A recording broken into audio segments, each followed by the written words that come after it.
So அந்த நிகழ்ச்சியில் இன்னைக்கு உலக டவுன் சிண்ட்ரோம் இந்த தினத்தை முன்னிட்டு வர March 21 வந்து செலிப்ரேட் பண்ணுறாங்க.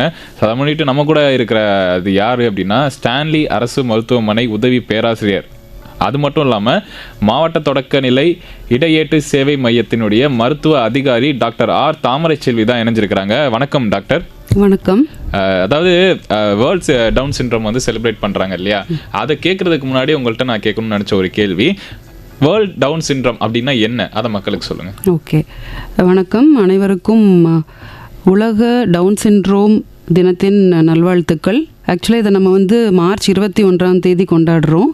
இது எதுக்காகனா, ஒரு நம்மளோட மக்களுக்கு அனைவருக்குமே, இந்த சமுதாயத்தில் இருக்க எல்லாருக்குமே டவுன் சிண்ட்ரோம் அப்படின்ற ஒரு அந்த சிண்ட்ரோமை பற்றின விழிப்புணர்வு கொடுக்கறதுக்காகவும் அதுக்கான முக்கியத்துவத்தை கொடுக்கறதுக்காகவும் தான் இந்த March 21 வந்து நம்ம செலிப்ரேட் பண்ணுறோம். அண்டு இது எப்படின்னு பார்த்தீங்கன்னா, நம்மளோட யுனைடெட் நேஷன்ஸ் ஆர்கனைசேஷன்ஸ் ஐநா சபை 2011 2011 வந்துட்டு ஒரு சின்னதாக ஒரு மீட்டிங் போட்டு டிசைடட், அவங்க என்ன டிசைட் பண்ணாங்கன்னா 2012 இருந்து அந்த வருடத்துலேருந்து ஒவ்வொரு வருடமும் March 21 நம்ம வந்து உலக டவுன் சிண்ட்ரோம் தினமாக செலிப்ரேட் பண்ணுறோம். ஆக்சுவலி இட்ஸ் செலிப்ரேஷன் தான், இட்ஸ் நாட் சம்திங் டவுனுன்றதுனால அது ஒரு டிலேவோ அப்படி இல்லை. இது வந்து ஒரு சந்தோஷமாக எல்லாம், இது வந்து ஒரு விழிப்புணர்வாக நம்ம மக்கள் அனைவருக்கும் உலகளாவிய ஒரு விழிப்புணர்வை உண்டாக்குறதுக்காக தான் ஐநா சபை இந்த மாதிரி ஒரு முடிவெடுத்து பண்ணிகிட்டு இருக்காங்க இந்த வருஷம். அண்ட் இதில் ஒரு பெக்யூலாரிட்டி, ஒரு இன்ட்ரெஸ்டிங்கான விஷயம் என்னன்னு பார்த்தீங்கன்னா, ஏன் மற்ற நாட்களில் கொண்டாடாமல் இதை March 21 பண்ணுறோம் அப்படின்றது தான் இதில் இருக்கிற ஒரு ரொம்பவே ஒரு இன்ட்ரெஸ்டிங் பாயிண்ட்டு. மார்ச்ன்றது 3வது மாதம், ஸோ 3 அண்ட் 21ன்றது இட்ஸ் என்ன சொல்ல போகிறோன்னா, நம்மளோட உடலில் இருக்கக்கூடிய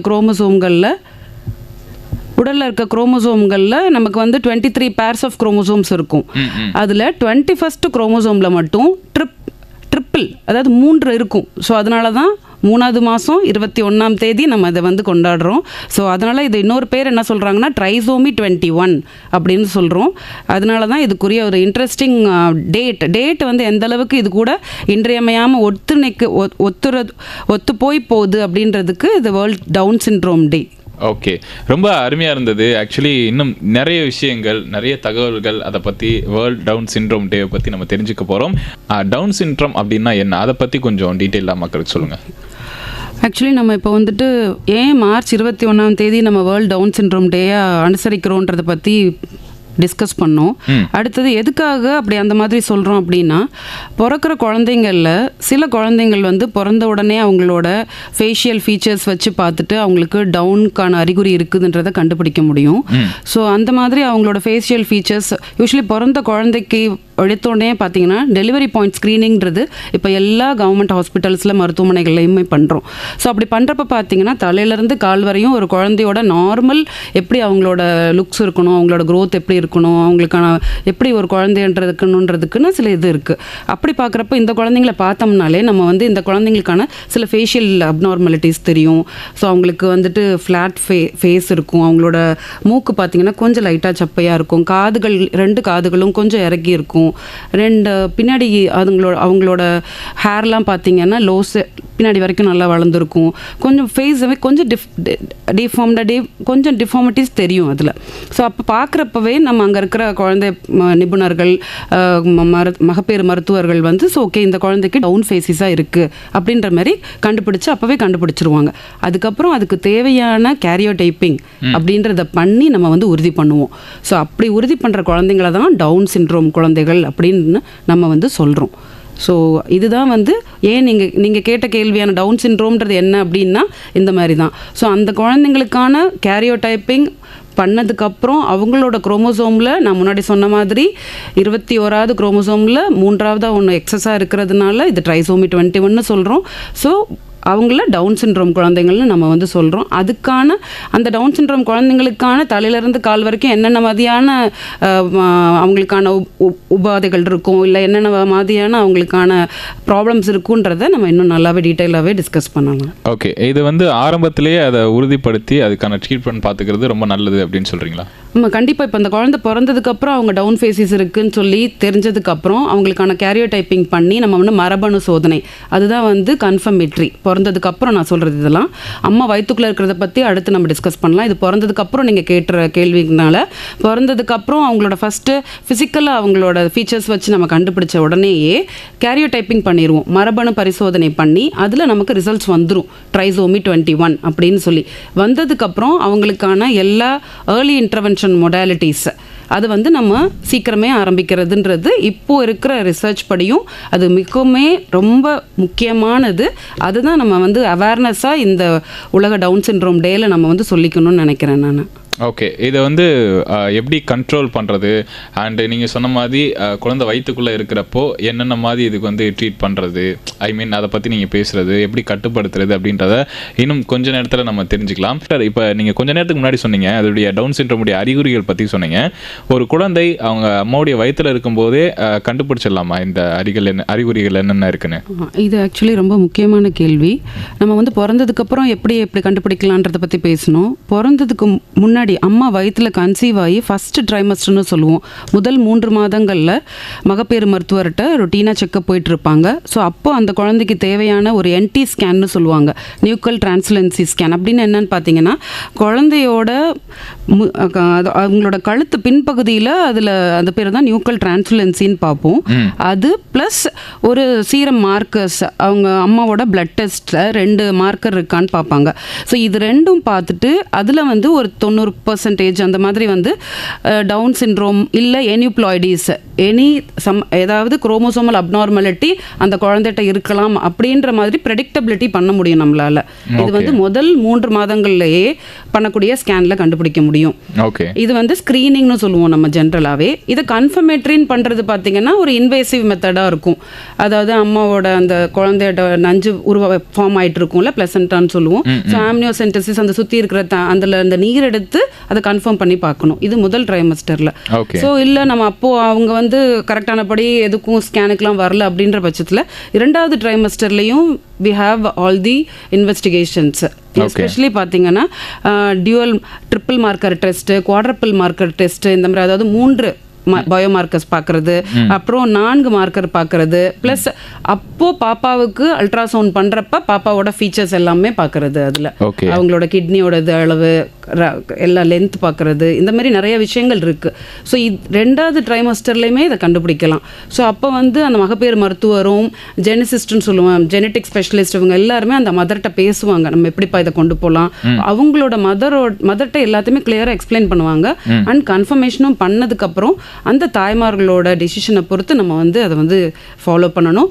பட் அது அந்த குழந்தைக்கு டவுன் சிண்ட்ரோமுக்குரிய அறிகுறிகள் ப்ளஸ் குரோமோசோமல் அப்நார்மாலிட்டிஸ் இருக்குது அப்படின்றத இப்போ இருக்கிற இந்த மாடர்ன் எல்லா இன்வெஸ்டிகேஷன்ஸ் மூலமாக கண்டுபிடிக்கிறதுக்கு சாத்தியக்கூறுகள் இருக்குது. அதே மாதிரி நான் இன்வேசிவ் ப்ரீநேட்டல் டெஸ்ட்னு ஒன்று சொல்கிறோம், NIPSன்னு சொல்லி. அது கொஞ்சம் காஸ்ட்லி, பட் அது மூலமாகவும் எனியூப்ளாய்டிஸ் அதாவது குரோமோசோமல் அப்நார்மாலிட்டிஸ் உள்ள வளர்ந்துக்கிட்டு இருக்க குழந்தைல இருக்கான்றதையும் நம்மளால் கண்டுபிடிக்க இயலும். ஓகே, இந்த டெப்த் வரையும் போய் நம்மளால் கண்டுபிடிக்க முடியும் அப்படின்னு சொல்லுவீங்க. ஓகே, அண்ட் இப்போ அதனால பாதிக்கப்படுற குழந்தைகள் நார்மலாக ஸ்கூலுக்குலாம் போகலாங்களா? நார்மலான ஆக்டிவிட்டீஸ்லாம் பண்ண முடியுமா? ஓகே, அம்மா வந்து அதை கண்டினியூ பண்ணுறாங்க. சில அம்மாக்களுக்கு முன்னாடி தெரியும், சில குழந்தைங்களுக்கு பிறந்ததுக்கப்புறம் நம்ம கண்டுபிடிச்சி கேரியோ டைப்பிங் பண்ணுறோம். அதுக்கப்புறம் குழந்தைக்கு இந்த மாதிரி வந்து டவுன் சிண்ட்ரோம் குழந்தைன்றதை அம்மாவுக்கு சொல்கிறோம். சொன்னதுக்கப்புறம் தான் நம்மளோட ரியல் ஆக்டிவிட்டியே ஆரம்பிக்குது. ஸோ அந்த குழந்தைய நம்ம எந்த அளவுக்கு, நீங்கள் கேட்குறது ஸ்கூலுக்கு போகிற வரைக்கும் இனிஷியல் ஸ்டார்டிங்கே ஸ்கூல் போயிட்டோம். பட் அதுக்கு முன்னாடி அந்த குழந்தையோட தலை நிற்கிறது, அந்த குழந்தை எழுந்து உட்கார்றது, முதல்ல அடுத்தடுத்த அதோட மயிர்கற்கள் மைல் ஸ்டோன்ஸ்னு சொல்லுவோம்ல, டெவலப்மெண்டல் மைல் ஸ்டோன்ஸ் அச்சீவ் பண்ணுறதுக்கு தான் இப்போ நாம் இந்த மாவட்ட தொடக்கநிலை இடையீட்டு சேவை மையம்னு சொல்லி எல்லா மருத்துவமனை ஹாஸ்பிட்டல்ஸ்லையும் அதாவது மெடிக்கல் காலேஜ் ஹாஸ்பிட்டல்ஸில் கிட்டத்தட்ட 39 கிட்ட நம்ம தமிழ்நாடு ஃபுல்லாக பரவி இருக்கு. ப்ளஸ் ஒன் ஸ்டாப் சென்டர்ஸ் நிறைய ஆரம்பிச்சிருக்கோம். ப்ளஸ் ஏர்லி இன்டர்வென்ஷன் சென்டர்ஸ் எல்லாமே ஆரம்பிச்சிட்ருக்கோம். ஸோ ஒரு குழந்தை பிறந்ததுக்கப்புறம் அந்த டவுன் சிண்ட்ரோம் அறிகுறிகள் இருக்குது அந்த பிள்ளைக்கு அப்படின்னு சொல்லி நம்ம கண்டுபிடிச்சதுக்கப்புறம் அவங்களுக்கு அந்த ஏர்லி இன்டர்வென்ஷன் மொடாலிட்டிஸை நம்ம ஸ்டார்ட் பண்ணணும். Okay okay. ஸோ அதை எவ்வளோக்கு எவ்வளோ சீக்கிரமாக நம்ம ஸ்டார்ட் பண்ணுறோமோ அவ்வளோக்கு எவ்வளோ நீங்கள் கேட்குற அந்த குழந்தை நார்மலாக ஸ்கூலுக்கு போக முடியுமா, நல்லா படிக்குமா, எப்படி இருக்கும் அப்படின்றது எல்லாமே இப்போ அந்த ஏர்லி இன்டர்வென்ஷன் பீரியடில் தான் இருக்குது. அதுலேயும் ரொம்ப ரொம்ப முக்கியம்னு பார்த்தீங்கன்னா அந்த முதல் 6 வயதுக்குள்ள. ஸோ இனிஷியலாக நம்ம ஈஸிலி சீக்கிரம் ஸ்டார்ட் பண்ணிடணும். அதுலேயுமே முதல் 3 வயதுக்குள்ளே நம்ம எந்த அளவுக்கு அந்த குழந்தைங்களுக்கான சப்போர்ட் கொடுக்குறோமோ அந்த அளவுக்கு நீங்கள் கேட்குற மாதிரி அந்த குழந்தைங்க நார்மல் ஸ்கூலுக்கோ இல்லை ஒரு ஷேடோ டீச்சர் இருக்க மாதிரி ஒரு ஸ்கூலுக்கோ அனுப்புறது சாத்தியம், கண்டிப்பாக சாத்தியம். சூப்பர், ரொம்ப அழகா விளக்கமாகவும் சொன்னீங்க அந்த ஒரு பதிலை. டாக்டர், ஆக்சுவலாக நிறைய விஷயங்கள் நம்ம டவுன் சிண்ட்ரோம் பற்றி பேசிட்டு இருக்கோம் இல்லையா? ஸோ டவுன் சிண்ட்ரோமால் பாதிக்கப்பட்ட அந்த குழந்தைகள் உடலில் ஏற்படுற சில மாற்றங்கள் பற்றி சொல்லுங்கள். ஆக்சுவலி டவுன் சிண்ட்ரோம் குழந்தைங்களுக்கு நம்ம ஆல்ரெடி சொன்னோம்ல அந்த குரோமோசோமல் ப்ராப்ளம் இருக்கிறதுனாலையும் கூட, ப்ளஸ் அவங்களுக்கு பார்த்திங்கன்னா அவங்களோட உடல் உறுப்புகள் உள்ளேருந்து நம்ம பார்த்தோம்னா ஃபஸ்ட்டு பார்த்திங்கன்னா அவங்களுக்கு வந்து கன்ஜெனிட்டல் ஹார்ட் டிஃபெக்ட்ஸ் இருக்கலாம். அது வந்து கொஞ்சம் அதிகமாகவே இருக்கும். ஒரு 50% குழந்தைங்களுக்கு பிறக்கிறப்பவே இருதய குறைபாடு இருக்கும். அப்புறம் பார்த்தீங்கன்னா அவங்களுக்கு தைராய்டு சுரப்பிகளில் ப்ராப்ளம் இருக்கும். ஓகே. அதை விட முக்கியமானது பார்த்தீங்கன்னா அந்த பிள்ளைங்களோட டைஜஸ்டிவ் ட்ராக்ட்னு சொல்லுவோம்ல, உணவு குழாயிலேருந்து ஆசனவாய் வரைக்கும் எங்கே வேணால் அடைப்பு இருக்கலாம், இல்லை அட்ரீசியா இருக்கலாம், டியூடினல் வெப்ஸ் ஃபார்ம் ஆகலாம், நம்ம குழாயிலேருந்து அவங்களோட ஃபுல்லாக வரைக்குமே இருக்கலாம். எந்த இடத்துல என்ன ப்ராப்ளம் இருக்குன்றதை நம்ம பிறந்த குழந்தைக்கு அந்த நம்ம டெலிவரி பாயிண்ட் ஸ்க்ரீனிங் பண்ணுறப்பயுமே அதுக்கப்புறம் 48 மணி நேரம் குழந்தை இருக்கிறப்பவுமே நம்ம வந்து அதை கண்டுபிடிச்சிருவோம். ஸோ அதுக்கேற்ற மாதிரி அந்த குழந்தைங்களுக்கு தேவையான ஆப்ரேஷன்ஸ், ஸோ கரெக்டிவ் ஆப்ரேஷன்ஸ் நம்ம பண்ணணும். அண்ட் மோரோவர் அந்த குழந்தைங்கள நம்ம பார்த்துக்கிட்டே இருக்கணும். அவங்களோட ஃபஸ்ட் இயரில் பார்த்தீங்கன்னா அவங்களுக்கு எவ்ரி 2 months நம்ம வந்து அவங்களுக்கு ரெகுலராக செக்கப்ஸ் பண்ணிக்கணும். ஸோ அவங்களோட பிளட் டெஸ்ட்லேருந்து எல்லாமே பார்த்துக்கணும். ஸோ அவங்களோட உணவு அவங்களுக்கான தாய்ப்பால் குடிக்கிறதுல அந்த குழந்தைங்களுக்கு ப்ராப்ளம் இருக்கலாம். ஏன்னா அவங்களோட தசைகள் எல்லாமே கொஞ்சம் வலுவிழந்ததாக இருக்கும். ஸோ அந்த குழந்தை சரியானபடி வெயிட் ஏறுதா அதையும் பார்க்கணும். நம்ம அதோட ஹார்ட்டில் ப்ராப்ளம் இருக்கிறத நம்ம கண்டுபிடிச்சிட்டு அதுக்கான ட்ரீட்மெண்ட்ஸு, அதுக்கு எப்போ நம்ம அதுக்கான ஆப்ரேஷன்ஸ் சர்ஜரி பண்ணுறதை பற்றி யோசிக்கணும். அதை விட முக்கியமானது இந்த duodenal atresia whatever it is, நம்மளோட அந்த உணவு குழாயில் ஏதாவது ப்ராப்ளம் இருந்ததுன்னா அதை நம்ம கிளியர் பண்ணால் தானே குழந்தைக்கான உணவு வந்து கொடுக்க முடியும். ஸோ அதுக்குரிய சர்ஜரிஸும் நம்ம பண்ண வேண்டியது இருக்கும். ஸோ இந்த மாதிரி ஃபஸ்ட்டு இயர் வந்து அந்த குழந்தைக்கு ரொம்ப தீவிரமாக அந்த குழந்தைய நல்லபடியாக கண்காணிக்கணும். அதை கண்காணிக்கிறதுக்கு தான் நம்மளோட இந்த டிஸ்ட்ரிக்ட் ஏர்லி இன்டர்வென்ஷன் சென்டர்ஸில் ஒரு பெரிய டீமே அதில் வந்து ஒர்க் பண்ணிகிட்டு இருக்காங்க. அதில் குழந்தைகள் மருத்துவர் இருக்காங்க, மருத்துவ அதிகாரிகள் இருக்காங்க, ப்ளஸ் ஒரு டீம் ஆஃப் டாக்டர்ஸ் ப்ளஸ் யூனிட்டே வந்து இயங்கிட்டு இருக்கு. ஸோ அங்கே இந்த மாதிரி குழந்தைங்க டெலிவரி பாயிண்ட்டில் கண்டுபிடிச்சோன்னே இங்கே வந்து ரெஜிஸ்டர் பண்ணிடுவாங்க. இந்த டிஸ்ட்ரிக்ட் ஏர்லி இன்டர்வென்ஷன் சென்டர்ஸில் அந்த குழந்தைங்களை ரெஃபர் பண்ணி இங்கே ரெஜிஸ்டர் பண்ணோடனே இந்த குழந்தைங்க நம்மளே அடாப்ட் பண்ணிக்கிற மாதிரி பண்ணிட்டு இந்த குழந்தைங்களோட ஒவ்வொரு மாதமும் 2 மாதங்களுக்கு ஒரு முறையும் அந்த குழந்தையோட வளர்ச்சி கண்காணிப்பு நம்மளோட இதில் அரவணைப்பில் வந்துருவாங்க. ஸோ ரொம்ப டைம்லியாக அந்த குழந்தைங்கள கண்காணிச்சுட்டே வர்றது ரொம்ப ரொம்ப முக்கியம். ஓகே. அண்ட் இன்னும் கூடுதல் பராமரிப்புனா என்னென்ன பண்ணணும், ஒரு சில டிப்ஸ்? அவங்களுக்கு தேவையான இந்த ஹார்ட் சர்ஜரிஸை கரெக்டான டயத்துக்கு பண்ணணும். அதுக்கப்புறம் ஆஃப்டர் சர்ஜரிஸ் அவங்க எப்படி இருக்காங்கன்றதையும் கரெக்டாக ஃபாலோ அப் பண்ணணும். தென் நம்மளோட ஆல்ரெடி நம்ம சொன்ன மாதிரி அவங்களோட தைராய்டு சுரப்பியோட லெவல்ஸ் எப்படின்னு இருக்கிறத பார்க்கணும். ஸோ அதுக்கு ஃபர்ஸ்ட் நம்ம வந்தோடனே நம்ம ரெஜிஸ்ட்ரேஷன் பண்ணோடனே என்ன பண்ணுவாங்கன்னா அவங்களோட அல்ட்ராசவுண்ட்ஸ் எல்லாமே எடுத்துருவோம். ஸோ எவ்ரி 6 months எக்கோ ஒன்று பார்க்குறது, அல்ட்ராசவுண்ட் அவங்களோட உடல் உறுப்புகள், வயிறு பகுதி, அவங்களோட மற்ற பகுதிகள் எல்லாமே எப்படி இருக்குன்றத பார்க்குறது, இது எல்லாமே அவங்களுக்கு ஒரு சார்ட் மாதிரி போட்டு கொடுத்துட்டு அதை நம்ம கரெக்டாக ஃபாலோ பண்ணிக்கிட்டே வருவோம். தென் ஒன் மோர் திங், மெயினாக அந்த குழந்தைங்களை வந்து அந்த ஏர்லி இன்டர்வென்ஷன் யூனிட்டுக்குள்ளே அந்த குழந்தைங்களுக்கு நான் முன்னாடியே சொன்ன மாதிரி அவங்களோட மைல் ஸ்டோன்ஸ் அச்சீவ் பண்ணுறதுக்கானதை நம்ம வந்து ஸ்டார்ட் பண்ணணும். அது வந்து அந்த அம்மாக்களுக்கு புரிய வச்சு நீங்கள் இப்போலேருந்து வெறுமனே செக்கப்புக்கு மட்டும் வந்தால் பத்தாது, அந்த குழந்தைங்களுக்கு தேவையான அந்த இளம் வயதிலேயே ஸ்டார்ட் பண்ண வேண்டிய ஆரம்ப கால பயிற்சியை ஆரம்பிக்கணும் அப்படின்றத அந்த அம்மாக்களுக்கு இந்த ஒரு அவேர்னஸ் டே மூலமாக நான் வந்து தெரிவிச்சுக்கணும்னு நினைக்கிறேன். ஓகே. அதாவது இவ்வளோ மாற்றங்கள் இருக்குது, அந்த மாற்றங்களுக்கு ஏற்ற பராமரிப்பு பேரண்ட்ஸ் ரொம்ப கூர்ந்து கவனிக்கணும். அப்படி சாதாரணமாகவும் விட்டுறக்கூடாது. தொடக்கத்திலே அது எல்லாத்தையும் க்யூர் பண்ணிட்டா அது மூலமாக நல்லா இருக்க குழந்தைங்களே எங்கள்கிட்ட நிறைய பேர் இருக்காங்க. ஒரு குழந்தைக்கு வந்துட்டு அவங்களுக்கு டியோடினல் அட்ரீசியா இருந்தது, அவங்களுக்கு அதை கரெக்ட் பண்ணோம். தென் ஸ்டான்லி ஹாஸ்பிட்டலில் பீடியாட்ரிக் சர்ஜரி டிபார்ட்மெண்ட்டில் அதை கரெக்ட் பண்ணிட்டு தென் அதுக்கப்புறம் அந்த குழந்தைக்கு கன்ஜெனிட்டல் ஹார்ட் டிஃபெக்ட்ஸும் இருந்தது, பிறவியிலேயே அந்த இருதய குறைபாடும் இருந்தது. அந்த இந்த ஃபர்ஸ்ட் லெவல் ஆஃப் சர்ஜரி முடிச்சதுக்கப்புறம் அதையும் நம்ம வந்து அந்த ஹார்ட் டிஃபெக்டையும் சரி பண்ணி இப்போ அந்த குழந்தை வந்து 2.5-3 வயசில் அவங்க இப்போ நல்லா இருக்கிறாங்க. ஸோ இந்த மாதிரி லெவல்ஸ் ஆஃப் சர்ஜரிஸ் அந்த குழந்தையோட பராமரிப்புன்றது ஒரு இந்த டிஸ்ட்ரிக்ட் ஏர்லி இன்டர்வென்ஷன் சென்டர் இந்த மாதிரி ஒரு பீடியாட்ரிக் டிபார்ட்மெண்ட்டில் அவங்க வந்து டேக் கேர் பண்ணிப்போம் நாங்கள் எல்லாருமே. ஓகே, அந்த பராமரிப்பு அப்படின்றத அந்த டவுன் சிண்ட்ரோம் வர குழந்தைகளுக்கு தவறாமல் வந்து பண்ண வேண்டியது ஒவ்வொரு பெற்றோர்களுடைய கடமை அப்படின்னு டீட்டெயிலாக சொல்லியிருக்கிறாங்க. டாக்டர், இப்போ நான் உங்கள்கிட்ட என்ன கேட்க போகிறேன் அப்படின்னா, பேரண்ட்ஸ் வந்து எவ்வளோ முக்கியமாக வந்து சப்போர்ட் பண்ணணும் இந்த மாதிரி நோயால் பாதிக்கப்பட்ட குழந்தைகளுக்கு? ஓகே, ஆக்சுவலி பேரண்ட்ஸ் தான் பில்லர்ஸ் நமக்கு எல்லாமே. ஸோ அவங்க மனதளவில் முதல்ல வந்து இந்த குழந்தைகளுக்குரிய குறைபாடை வந்து அக்செப்ட் பண்ணிவிட்டு அதுக்கப்புறம் இந்த குழந்தைங்கள எந்த அளவுக்கு நம்ம வந்து கொண்டு வர போகிறோம். ஏன்னா இந்த குழந்தைங்க full and full they are depend on the parents. எல்லா குழந்தைங்களுமே எஸ்பெஷலி நம்மளோட டவுன் குழந்தைங்க வந்துட்டு எப்பயுமே நீங்கள் டவுன் குழந்தைங்கள பார்த்தீங்கன்னா ரொம்ப ஸ்வீட்டாக இருப்பாங்க. தே வில் ஆல்வேஸ் அவங்களுக்கு பார்த்தீங்கன்னா ஒரு அழகான ஒரு க்யூட் ஸ்மைலோடய அந்த குழந்தைங்க இருக்கும். ஓடி வந்து முதல்ல ஹக் பண்ணுவாங்க எல்லாரும். பார்த்தீங்கன்னா இப்போ என்னோட சாம்லாம் வந்தாங்கன்னா ஃபஸ்ட்டு வந்தோன்னே ஹி வில் கம் அண்ட் ஒரு நல்ல ஒரு டைட்டாக வந்துட்டு he will be very happy to interact with everybody. So parents வந்து அந்தளவுக்கு அந்த குழந்தைய நல்லபடியாக கொண்டு வந்துடுறதுனால அந்த குழந்தை அந்த அளவுக்கு இருக்கான். அதுமாதிரி நிறைய குழந்தைங்கள். ஸோ எஸ்பெஷலி மெயினாக வந்து it depends upon the parents commitment. So parents கமிட்மெண்ட்டுன்னு வரப்போ அடுத்தது அந்த பேரண்ட்ஸை நம்ம எப்படி சொசைட்டியில் இருக்கவங்க எல்லாரும் எந்த அளவுக்கு சப்போர்ட் பேரண்ட்ஸுக்கு கொடுக்க போகிறோன்றதும் ரொம்ப ரொம்ப முக்கியம் நம்ம. ஸோ அவங்கள வந்து நம்ம இந்த வருஷத்தோட தீமை பார்த்தீங்கன்னா loneliness, actually together with loneliness, together against loneliness. இதுதான் இந்த வேர்ல்ட் சிண்ட்ரோம் 2026 டேயோட தீமே. ஐநா சபை என்ன சொல்லியிருக்காங்கன்னா together against loneliness. Okay, so அவங்கள தனிமைன்ற ஒரு இதை வந்து அந்த பேரண்ட்டுக்கோ இல்லை அந்த குழந்தைன்றது எப்படியும் அவங்க வளர்ந்து இப்போ டவுன் சிண்ட்ரோமோட அறிகுறிகளோடு இருக்கக்கூடிய வளர்ந்த வாலிபர்களாக இருக்கட்டும் யாராக இருக்கட்டும் அவங்களுக்குரிய அந்த தனிமைன்றதை நம்ம சமுதாயன்றது கொடுக்கக்கூடாது. ஸோ அவங்கள நம்ம கூட ஒன்றிணைஞ்சு இந்த சொசைட்டி கூட எந்த அளவுக்கு நம்ம உள்ளடக்கி அவங்கள வந்து நம்மளோட ஒருத்தரா இன்க்ளூசிவ்னஸ் கொண்டு வர போகிறோன்றது தான் இந்த வருஷத்துக்குரிய தீமை தான் கருப்பொருளே. ஸோ அப்போ அந்த பேரண்ட்ஸோட கமிட்மெண்ட்ன்றது நம்ம எல்லாரும் அவங்கள வந்துட்டு ஒன்றிணைஞ்சு செய்கிறப்ப அந்த பேரண்ட்ஸ் இன்னுமே மோட்டிவேட்டடாக இருப்பாங்க. ஸோ அதுக்கு தான் நம்மளோட இந்த ஏர்லி இன்டர்வென்ஷன் யூனிட்ஸ் எல்லாருமே இருக்கிறோம். ஸோ அந்த யூனிட்குள்ளே அவங்க வர்றப்ப அங்கே ஏன்னா இந்த குழந்தைங்களுக்கு பார்த்தீங்கன்னா அவங்களுக்கு வந்து ஃபிசியோதெரப்பி தேவைப்படும், நியூரோ டெவலப்மெண்டல் தெரப்பி தேவைப்படும். ஏன்னா அவங்களோட டோன் நம்ம முன்னாடி தலையிலேருந்து கால் வரைக்கும் இருக்க ப்ராப்ளம்ஸை பேசிகிட்டு இருந்தோம். ஸோ அவங்களுக்கு டோன் வந்து ரொம்ப லூஸாக இருக்கும். அவங்களுக்கு வந்து லோ டோனாக இருப்பாங்க, ஹைப்போட்டோனியான்னு சொல்லுவோம். மசில் கொஞ்சம் வலுவிழந்து இருக்கும். ஸோ இது வந்து ஜென்ரலாக மசிலே சொல்லியிருக்கேன்.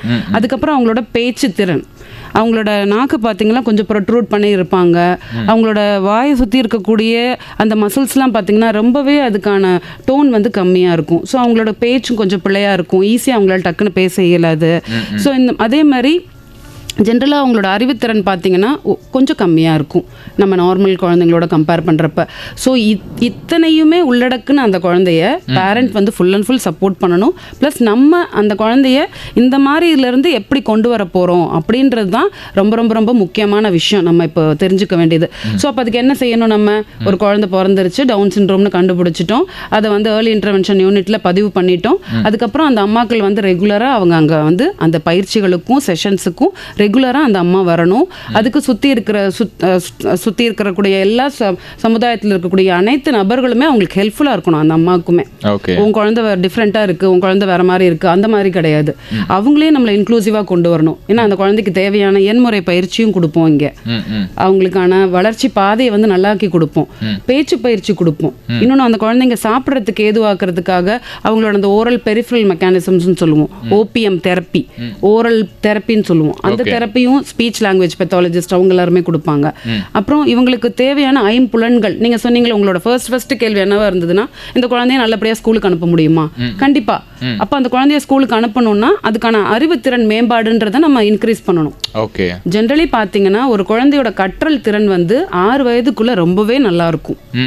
ஸோ நம்மளோட brain has the power to attract பண்ணும், நல்லாவே கற்றுக்குறோம். அந்த லேர்னிங் எபிலிட்டி வந்து ரொம்பவே நல்லா இருக்கும் முதல் 6 வருடங்கள்.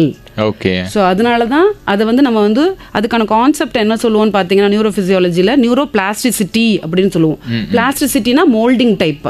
நம்ம ஒரு பிள்ளையார் வந்து இப்போது பிள்ளையார் பிடிச்சி வைக்கிறோம்ல, எந்த ஒரு புது விஷயம் ஆரம்பிக்கிறோம்னாலும் ஒரு பிள்ளையாரை பிடிச்சி வைப்போம். ஸோ அந்த பிள்ளையாரை பிடிக்கிற மாதிரி இருப்பாங்கல்ல.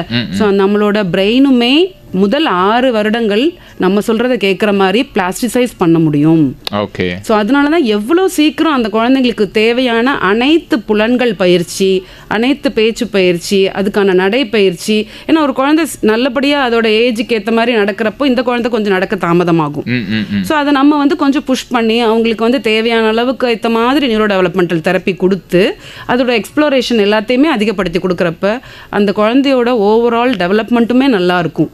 ஸோ ஓவரால் டெவலப்மெண்ட் கொஞ்சம் கொஞ்சமாக சரி வர நீங்கள் அவங்களோட ஸ்கூலுக்கு அனுப்புறதை பற்றி, அவங்கள இன்க்ளூசிவ் செட்டப்பை பற்றி நம்ம அடுத்த ஸ்டெப்புக்கு யோசிக்க ஆரம்பிக்க முடியும். ஓகே. ஸோ இந்த இனிஷியல் 6 வருடங்கள்ன்றது எல்லா குழந்தைக்குமே ரொம்ப ரொம்ப முக்கியம். அதில் நம்மளோட டவுன் சிண்ட்ரோம் குழந்தைங்களுக்கு ரொம்ப ரொம்ப இன்றியமையாத பீரியட்னு பார்த்தீங்கன்னா அந்த ஃபஸ்ட்டு 6 இயர்ஸ் வந்து நம்ம அவங்கள நல்லபடியாக பார்த்துக்கிட்டோம்னா அவங்களோட ஐம்புலன்களோட ஒருங்கிணைப்பு ரொம்ப நல்லா கிடைக்கும் நமக்கு. ஸோ அவங்க ஃபர்தராக அவங்களோட லைஃப்பில் வந்து ஒரு அச்சீவ்மெண்ட் வர்றதுக்கோ அவங்களும் ஒரு சாதிக்கிறதுக்கு நம்ம இள வயதில் அவங்களுக்கு ஹெல்ப் பண்ணியே ஆகணும். ஒரு முக்கியமான ஒரு விழிப்புணர்வு இந்த உலக டவுன் சிண்ட்ரோம் டே மார்ச் 21, 2026க்கான விழிப்புணர்வு இந்த நிகழ்ச்சியில் நான் வந்து சொல்லிக்க விரும்புகிறேன் எல்லா நேயர்களுக்கும். ஓகே. அதாவது இந்த டவுன் சிண்ட்ரோம் நோயால் பாதிக்கப்பட்ட ஒவ்வொரு குழந்தைகளுக்கு சொசைட்டியும் நிறைய சப்போர்ட் கண்டிப்பாக பண்ணியாகணும், பெற்றோர்களும் நிறைய சப்போர்ட் பண்ணியாகணும் அப்படின்றத டாக்டர் அழுத்த திருத்தமாக சொல்லியிருக்கிறாங்க.